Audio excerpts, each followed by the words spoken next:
The Jamestown settlement was the seat of England's first permanent colony in North America. After the failure of the Roanoke colonies, investors in the Virginia Company of London were anxious to find profit farther to the north.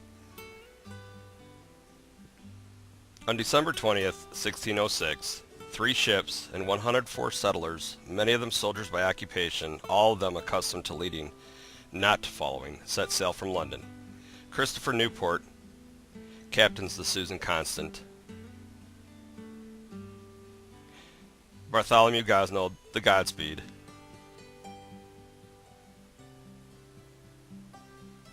and John Radcliffe the Discovery.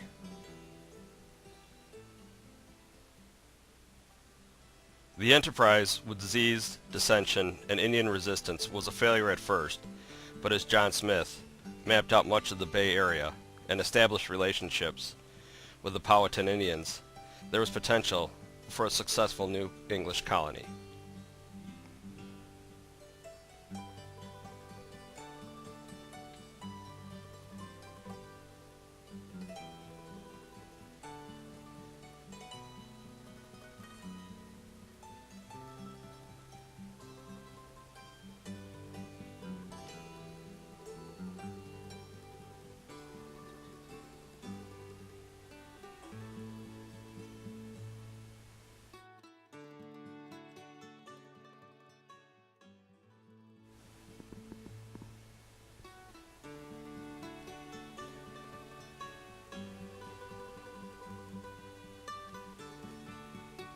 On June 2nd, 1609, the Sea Venture set sail from Plymouth, England as the flagship of a 7-ship fleet destined for Jamestown as part of the third supply, carrying 500 to 600 people and food for the colony. On July 24th, the fleet ran into a strong storm and the ships were separated. Comparably sized ships had survived such weather, but the Sea Venture had a critical flaw. Her timbers had not set. The caulking was forced from between them, and the ship began to leak rapidly. All hands began bailing, but water continued to rise in the hold. The ship's guns were thrown overboard to keep afloat, but this only delayed the inevitable. The Admiral, Sir George Somers, saw land after 3 days of battling the storm, and on the morning of July 25th, the water in the hold had risen to 9 feet, and crew and passengers had been driven past the point of exhaustion. Somers drove the ship onto the reefs of Bermuda.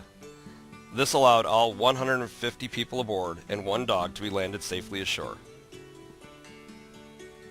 The survivors, including several company officials, Lieutenant George Sir Thomas Gates, Christopher Newport, Stephen Hopkins, later of the Mayflower, and Secretary William Strachey, were landed on Bermuda for approximately 9 months.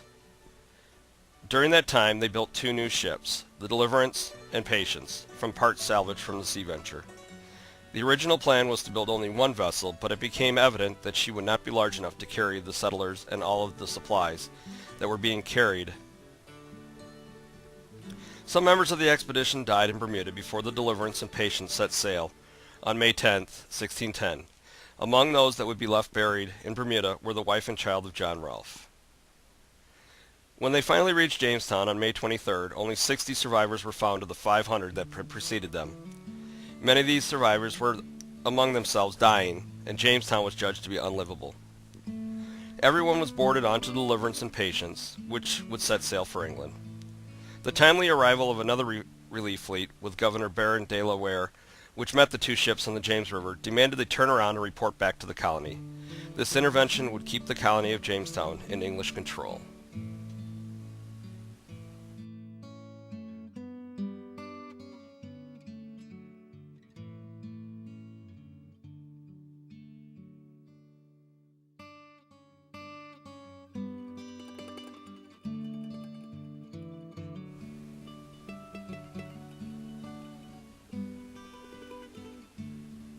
In the fall of 1609, the tension between Powhatan and the colonists had escalated because the colonists had been expanding even further into Indian territory. In retaliation to this expansion, Powhatan told his warriors to attack any colonist outside of the fort walls. This was the beginning of the First Anglo-Indian War.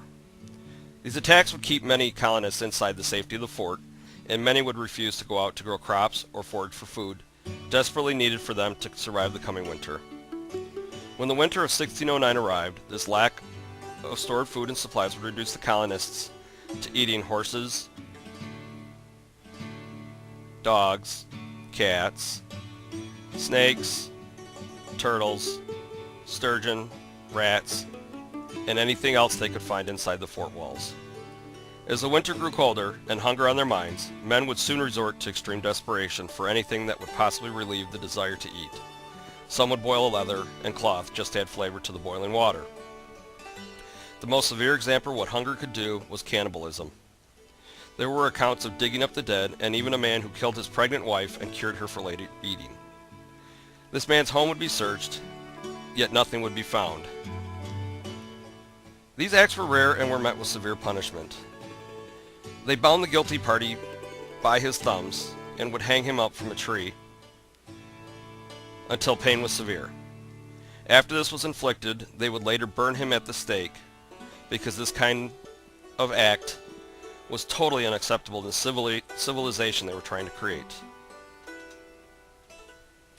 The following spring, crops were planted and the Indians ceased attacks briefly, but the colonists knew that they could not rely on Indian support and food trading any longer if they ever expected to make this colony viable for the future.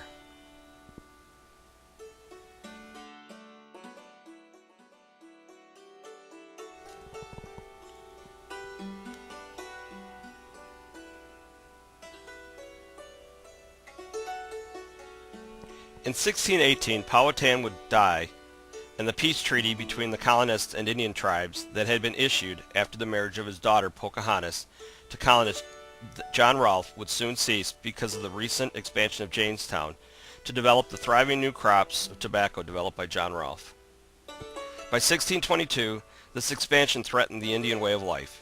Of even greater concern, perhaps, were the renewed colonial efforts to convert and educate the savages. Opequonno's response was to stage a massive attack on the English settlement as a demonstration of Indian power and an attempt to drive off the English for good. Opequonno planned to attack the Jamestown fort, as well as the outlying settlements. On the day prior to the attack, the Indians came bringing gifts of meats and fruits and shared them with the settlers. The following morning, they circulated freely and socialized with the settlers before suddenly seizing their own work tools to attack them. The Indians killed families in the plantation house, and then moved on to kill servants and workers in the fields.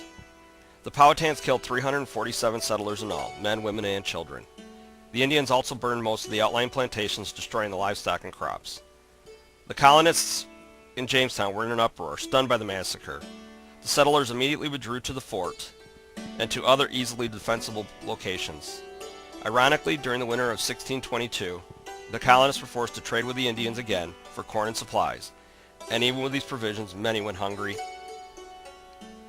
and 400 colonists would die due to malnutrition and disease.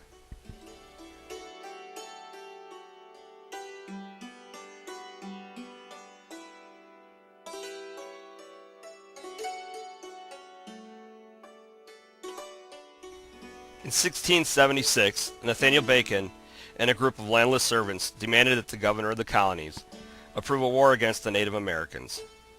Men of the Virginia wilderness and the Jamestown colony had tried to get aid from King Charles. What they didn't know at the time was King Charles was sending money and supplies to help fight the Indians. Governor Berkeley was pocketing the money and kept or sold the supplies. An overseer for Nathaniel Bacon plantation was murdered by the Indians. After his death, Bacon would demand action against the Indians, either by the governor or he would raise a force if given a commission to do so. The commission was granted, and Bacon led an attack on the Indians with his volunteer force. For this forced commission, Governor Berkeley pronounced Bacon a traitor. In the uprising that followed, Bacon captured Jamestown and burned it to the ground, driving Berkeley across the Chesapeake Bay. This would become known as Bacon's Rebellion. The threat to the government ended on October 26, 1676, when Bacon would die of the bloody flux, otherwise known as dysentery. The place of his burial is not known today.